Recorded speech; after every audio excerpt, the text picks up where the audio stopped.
And here we go, y'all. Once again, Trump being racist and ignorant as hell. Check this out. The adjectives are endless. It is childish. It is crass. It is vulgar. It's, of course, unpresidential. It's dumb. But what makes Donald Trump's most recent attack on Democratic leaders different from all the others is the technology he relied upon to make it and use it and deploy it, and the dire warning that represents about misinformation and fake things being used by a president, opening up a whole new frontier for our democracy. Following his meeting on an impending shutdown yesterday with Minority Leader Schumer and Jeffries, Donald Trump shared an AI-generated video on social media. Leader Jeffries is pictured wearing a sombrero and a fake mustache, while Schumer goes about making a fake speech he never actually said or delivered about how Democrats are trying to provide. Now check this shit out.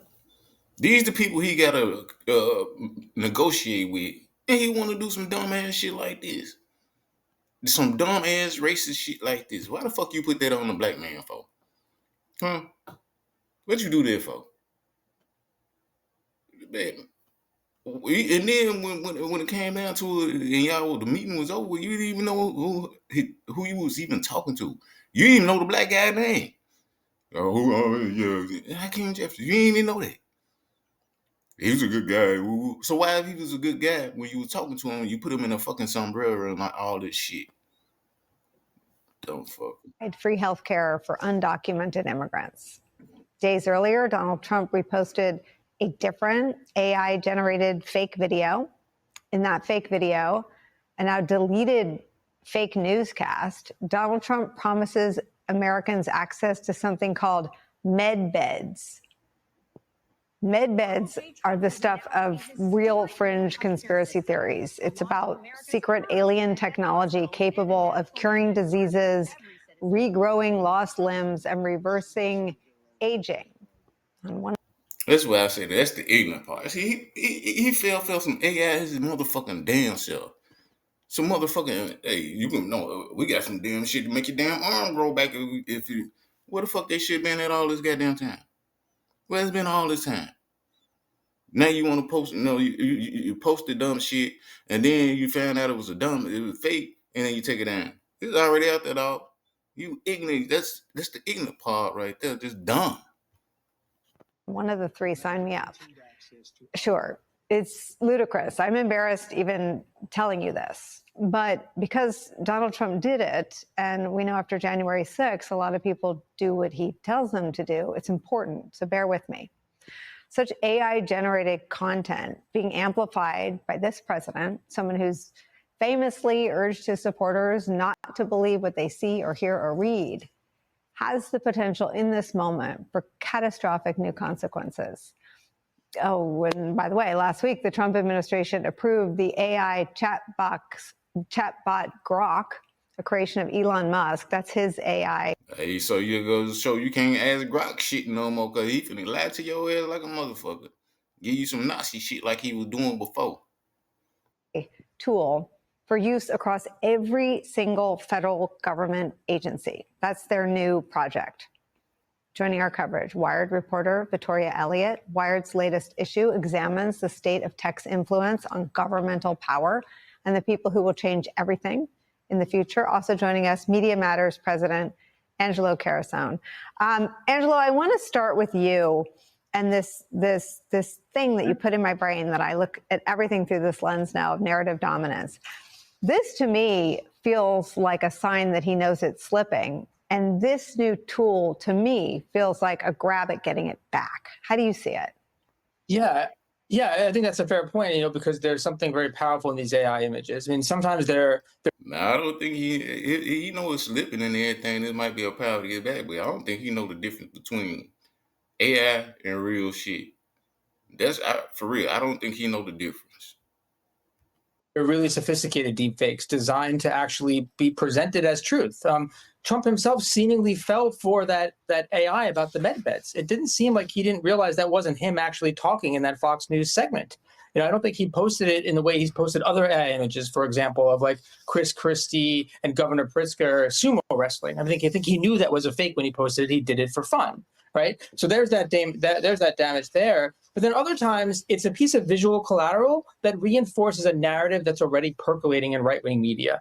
And one of the biggest narratives right now in the larger right-wing ecosystem, it's fairly universal, is that the reason why Democrats are resisting fighting this sort of spending as much as they are, why they're threatening to shut down the government of the healthcare, is not healthcare for American citizens. But the argument is that they're doing it because they want to give healthcare to illegal immigrants. That's what they are claiming in the right-wing media. Yeah, that's another other thing. We finna go through a freaking goddamn government shutdown. And all the Democrats is asking is giving health care to you know what I'm saying, to all Americans. You know, the Americans that's on there, you know, that's already on them, even the Americans that's already on there. You know what I'm saying? Just extend the tax credit, you know what I'm saying? So when they tax, the healthcare won't go up.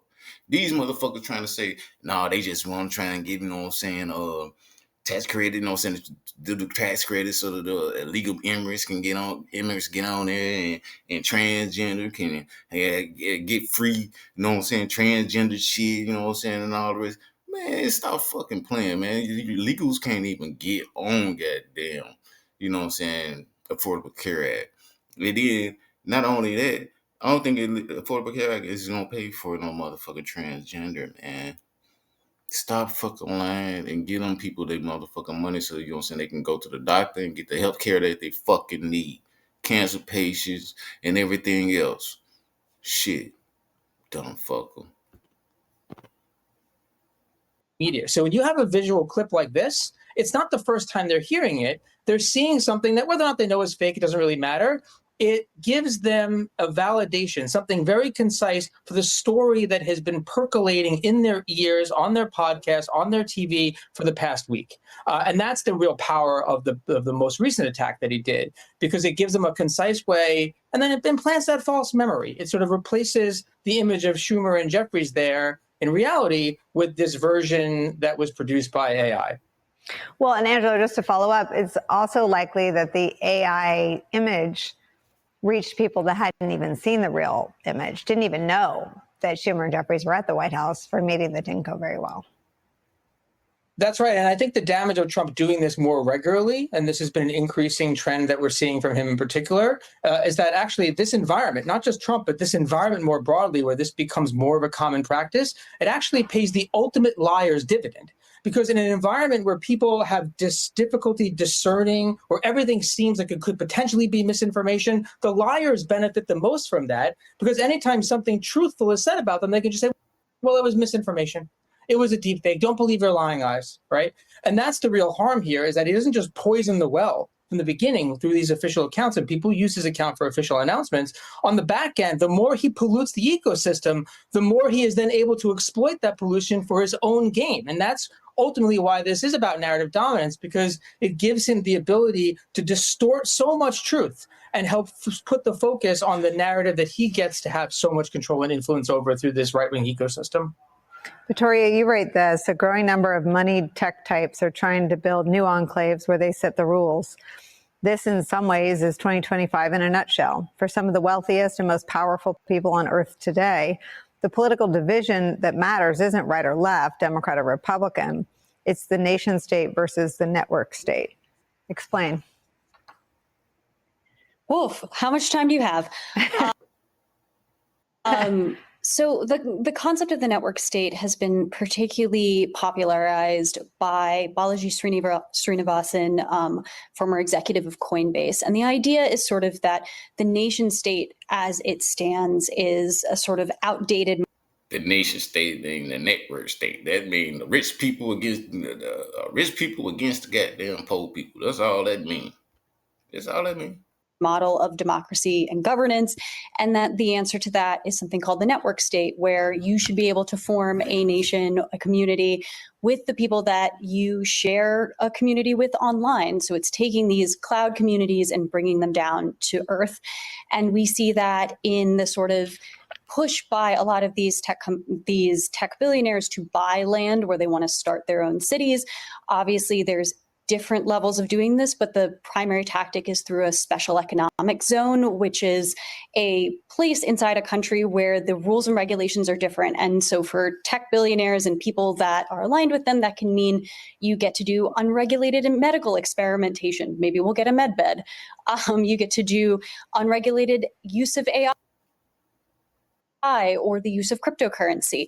And so in this way, it's sort of taking these industries outside of the oversight of the nation state. And in a way, you have people like Peter Thiel who have been very involved in this as well. And, Thiel long ago said that he sort of felt that democracy and freedom, as he defines it, are incompatible. And so this is sort of the physical manifestation of that, the idea that, really the answer for a lot of these super rich people and people that are aligned with them is not necessarily to learn how to live in a society where we're managing difference, where we use government as a way to find compromise, but actually the answer is to exit. It's fascinating that the people who benefited from. All right, we're going to leave it there. Look like we got a little technical difficulty anyway. But like I said, that's what she just got through talking about. That's just the rich against the poor. The rich people is trying to ban up land, you know what I'm saying, to start their own motherfucking city. Fuck us. You know what I'm saying? All the bills that's being passed is for the rich people. Fuck us. You know what I'm saying? We just gonna be laborers out there trying to work and we just gonna be slaves. That's what we gonna be. You know what I'm saying? Fuck the poor people. It's all about the billionaires. Trump can lie about every goddamn thing and everything else. They don't care. They don't care. As long as they get their damn money. All right, y'all. I'm up out of here. Peace.